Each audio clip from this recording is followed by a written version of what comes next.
Bem-vindos ao nosso Draw My Life. Hoje vamos falar sobre o quentismo no Brasil, entre 1500 e 1601, trabalho feito por Gabriela de Castro e Giovanna Andrade.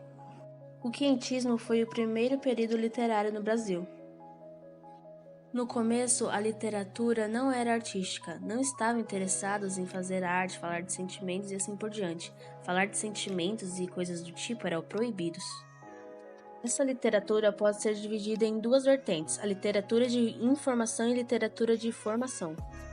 Vamos começar com a informação. A informação eram cartas e crônicas que eram escritas para informar ao velho continente, que é a Europa, para essas terras recém-descobertas, que é o Brasil.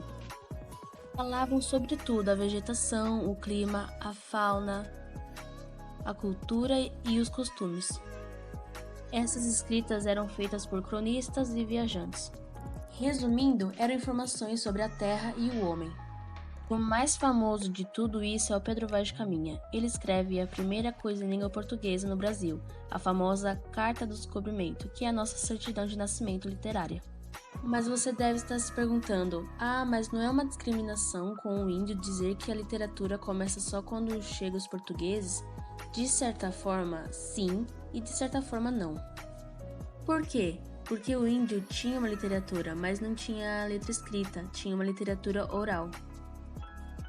Pedro Vaz de Caminha, que era um cronista muito importante naquela época, escrevia para o rei Dom Manuel informações sobre a terra descoberta, se tinham riquezas e também dizia que deveria salvar aquele povo que não conhecia a fé católica.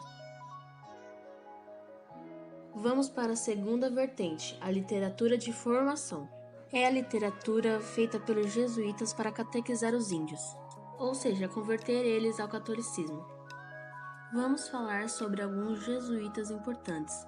Padre Manuel de Nóbrega, com famoso diálogo sobre a conversão de Gentil. Gentil com O, que é aquele que não conhece a fé.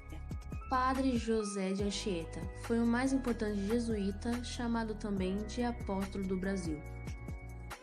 As suas escritas eram divididas em 3 partes. Escreveu os autos, que falavam principalmente sobre anjos e demônios. Continuação do Padre Anchieta. Ele também escreveu poemas, que a maioria era homenagens à Virgem Maria, e também escreveu a gramática tupi. E essa foi a história do quentismo.